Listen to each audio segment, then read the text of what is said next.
صبح کے 3 بجے ہیں۔ السلام علیکم، یہ ریڈیو پاکستان ہے۔ شہریار احمد سے خبریں سنیے۔ اہم خبروں کا خلاصہ۔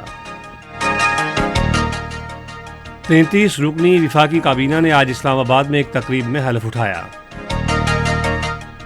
اطلاعات و نشریات کے وزیر نے کہا ہے کہ حکومت اظہار رائے کی آزادی پر یقین رکھتی ہے۔ امریکی محکمہ خارجہ نے کہا ہے کہ امریکہ پاکستان کو ایک اہم فریق اور شراکت دار سمجھتا ہے اور نئی حکومت کے ساتھ مل کر چلنے کا خواہاں ہے۔ وزیر اعظم نے عالمی برادری پر زور دیا ہے کہ وہ سویڈن اور ہالینڈ میں اسلام مخالف واقعات کی مذمت کرے۔ افغانستان میں کابل میں لڑکوں کے سکول میں 3 دھماکوں میں 6 افراد ہلاک ہو گئے ہیں۔ فلسطینی صدر نے روسی صدر اور اردن کے شاہ کے ساتھ ٹیلی فون پر الگ الگ گفتگو میں مقبوضہ بیت المقدس میں اسرائیلی جارحیت پر تبادلہ خیال کیا ہے۔ اور اب ان خبروں کی تفصیل۔ 33 رکنی وفاقی کابینہ نے آج اسلام آباد میں ایک تقریب میں حلف اٹھایا۔ سینٹ کے چیئرمین صادق سنجرانی نے حلف لیا۔ کابینہ کے ارکان میں 30 وفاقی وزراء اور 3 وزرائے مملکت شامل ہیں۔ حلف اٹھانے والے وفاقی وزراء میں خواجہ محمد آصف، احسن اقبال، رانا ثناء اللہ، سردار ایاز صادق، رانا تنویر حسین، خرم دستگیر خان، مریم اورنگزیب، خواجہ سعد رفیق، مفتاح اسماعیل، ریاض حسین پیرزادہ، مرتضیٰ جاوید عباسی، اعظم نذیر تارڑ، سید خورشید احمد شاہ، سید نوید قمر، شہری رحمان، عبدالقادر پٹیل، شازیہ مری، سید مرتضیٰ محمود، ساجد حسین توری، احسان الرحمان مزاری، عابد حسین، اسد محمود، عبدالواسع، مفتی عبدالشکور، محمد طلحہ محمود، سید امین الحق، سید فیصل علی سبزواری، محمد اسرار ترین، نوابزادہ شاہ زین بگٹی اور طارق بشیر چیمہ شامل ہیں۔ وزرائے مملکت کا حلف لینے والوں میں ڈاکٹر عائشہ غوث پاشا، ہینا ربانی کھر اور عبد الرحمان خان کانجو شامل ہیں۔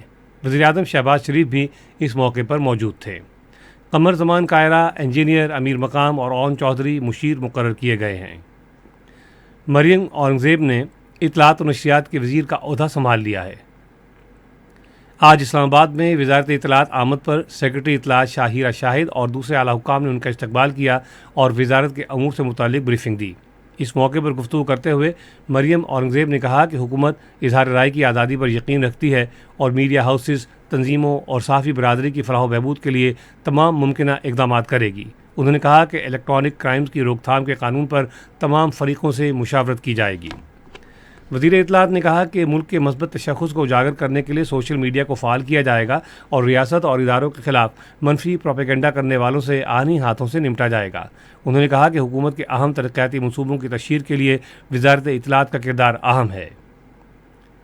زاہد اکرم درانی نے قومی اسمبلی ڈپٹی اسپیکر کے عہدے کے انتخاب کے لیے کاغذات نامزدگی جمع کرا دیے ہیں۔ ان کا تعلق جمعیت علماء اسلام فیض سے ہے۔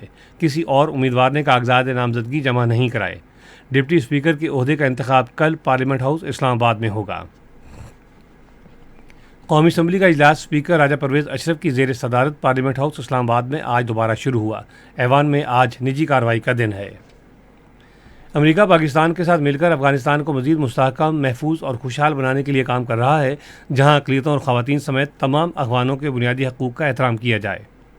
امریکی محکمہ خارجہ کے ترجمان نیڈ پرائس نے یومیہ نیوز بریفنگ میں کہا ہے کہ امریکہ پاکستان کو ایک اہم شراکت دار سمجھتا ہے، اس کے ساتھ رابطے میں ہے اور افغانستان میں استحکام کے لیے مل کر کام کر چکا ہے۔ امریکہ کے پاکستان کے ساتھ تعلقات کا ذکر کرتے ہوئے انہوں نے کہا کہ ہم علاقائی اور عالمی معاملات پر پاکستان کی نئی حکومت کے ساتھ مل کر کام کرنا چاہتے ہیں، جو پاکستان اور پورے خطے میں امن اور خوشحالی کے فروغ کی صلاحیت رکھتی ہے۔ یہ خبریں آپ ریڈیو پاکستان سے سن رہے ہیں۔ وزیر اعظم محمد شہباز شریف نے عالمی برادری پر زور دیا ہے کہ وہ سویڈن اور ہالینڈ میں اسلام مخالف واقعات کی مذمت اور اس طرح کے گھناؤنے رویے کو روکنے کے لیے اقدامات کرے۔ انہوں نے آج ایک ٹویٹ میں کہا کہ پاکستان کے عوام اور دنیا بھر کے مسلمانوں کو ان واقعات سے شدید تکلیف پہنچی ہے۔ وزیر اعظم نے کہا کہ ہمیں اسلام مخالف پروپیگنڈے کے خلاف متحد ہو جانا چاہیے۔ وزیر اعظم شہباز شریف نے متحدہ عرب امارات کے ساتھ تعلقات کے معاشی پہلوؤں کو مزید تقویت دینے کے لیے حکومت کے عزم کا اظہار کیا ہے، جس کے تحت تجارت، سرمایہ کاری کے فروغ، توانائی، بنیادی ڈھانچے، خوراک کے تحفظ اور روزگار کے مواقع پیدا کرنے پر توجہ مرکوز کی جائے گی۔ متحدہ عرب امارات کے سفیر حماد عبید ابراہیم سالم الزابی سے آج اسلام آباد میں گفتگو کرتے ہوئے انہوں نے اہم شراکت داری کو مزید گہرا اور وسیع بنانے کے لیے متحدہ عرب امارات کی قیادت کے ساتھ قریبی تعلقات رکھنے کے عزم کا اظہار کیا۔ وزیر اعظم نے اس عزم کو دہرایا کہ پاکستان اور متحدہ عرب امارات کے دیرینہ تعلقات مشترکہ تاریخ، عقیدے اور جغرافیائی حیثیت پر مبنی ہیں۔ شہباز شریف نے متحدہ عرب امارات کی ترقی میں تارکین وطن پاکستانیوں کے اہم کردار کو سراہا، جو دونوں ملکوں کے درمیان مضبوط پل کی حیثیت سے خدمات سر انجام دے رہے ہیں۔ متحدہ عرب امارات کے سفیر نے شہباز شریف کو وزیر اعظم منتخب ہونے پر مبارکباد دی اور کہا کہ ان کا ملک پاکستان کے ساتھ دو طرفہ تعلقات مزید مستحکم کرنے کا خواہش مند ہے۔ پاکستان اور دنیا بھر سے تقریباً 5000 سکھ یاتری آج نارووال میں گردوارہ دربار صاحب کرتارپور میں بیساکھی میلے کی تقریبات میں شرکت کر رہے ہیں۔ متروکہ وقف املاک بورڈ کے ترجمان عامر ہاشمی نے ایک بیان میں کہا ہے کہ بیساکھی میلے کے حوالے سے گردوارہ میں مذہبی رسومات کی ادائیگی کے لیے سکھ یاتریوں کی رہائش کے انتظامات کیے گئے ہیں۔ انہوں نے کہا کہ بیساکھی میلے میں شرکت کے لیے کرتارپور راہداری کے ذریعے سکھ یاتریوں کی بڑی تعداد بھی کرتارپور پہنچے گی۔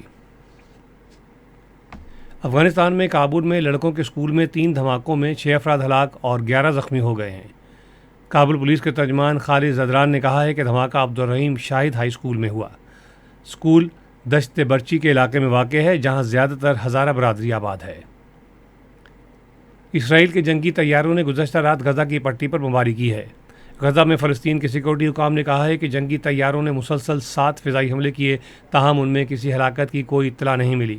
غزہ میں حماس کے ترجمان حزیم قاسم نے کہا ہے کہ غزہ کی جنوبی پٹی پر ہونے والے فضائی حملے فلسطینی عوام کو قبضے کے خلاف مزاحمت اور مقبوضہ بیت المقدس اور مسجد اقصیٰ کی حفاظت کرنے سے روکنے کی ناکام کوشش ہیں۔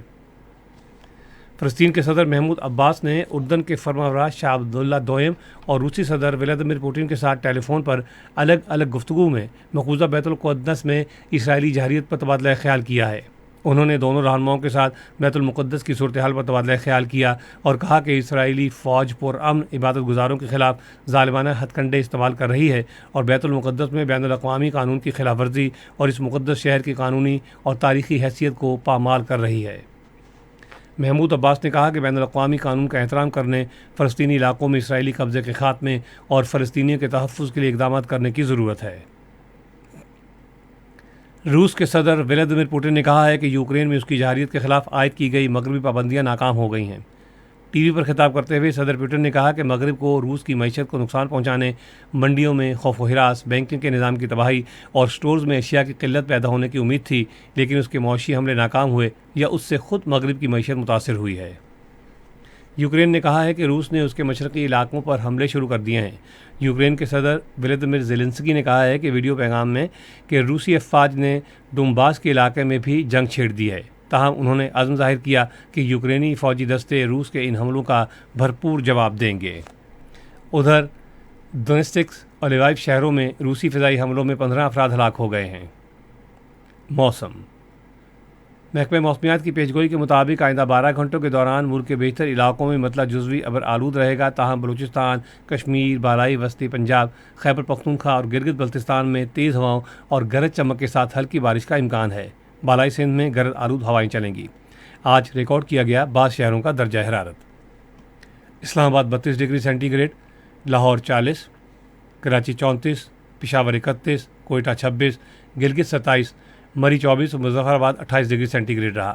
بھارت کے غیر قانونی زیر قبضہ جموں کشمیر میں مطلع جزوی طور پر ابر آلود اور گرج چمک کے ساتھ بارش کا امکان ہے۔ آج ریکارڈ کیا گیا درجہ حرارت۔ سری نگر، جموں اور پلوامہ میں 20 ڈگری سینٹی گریڈ، لیہ، بارہ اننت ناگ اور شوپیاں میں 18 اور بارہ مولہ میں 19 ڈگری سینٹی گریڈ رہا۔ خاص خبروں کا خلاصہ ایک مرتبہ پھر سن لیجیے۔ 33 رکنی وفاقی کابینہ نے آج اسلام آباد میں ایک تقریب میں حلف اٹھایا۔ اطلاعات و نشریات کی وزیر نے کہا ہے کہ حکومت اظہار رائے کی آزادی پر یقین رکھتی ہے۔ امریکی محکمہ خارجہ نے کہا ہے کہ امریکہ پاکستان کو ایک اہم فریق اور شراکت دار سمجھتا ہے اور نئی حکومت کے ساتھ مل کر چلنے کا خواہاں ہے۔ وزیر اعظم نے عالمی برادری پر زور دیا ہے کہ وہ سویڈن اور ہالینڈ میں اسلام مخالف واقعات کی مذمت کرے۔ افغانستان میں کابل میں لڑکوں کے اسکول میں 3 دھماکوں میں 6 افراد ہلاک ہو گئے ہیں۔ فلسطینی صدر نے روسی صدر اور اردن کے شاہ کے ساتھ ٹیلی فون پر الگ الگ گفتگو میں مقبوضہ بیت المقدس میں اسرائیلی جارحیت پر تبادلہ خیال کیا ہے۔ خبریں ختم ہوئیں۔ مزید خبروں اور تجزیوں کے لیے آئیے ہماری ویب سائٹ پر، پتہ ہے radio.newsroom.com gov.pk اور فیس بک کے link radio Pakistan news official پر براہ راست ویڈیو اسٹریمنگ بھی ملاحظہ کیجیے۔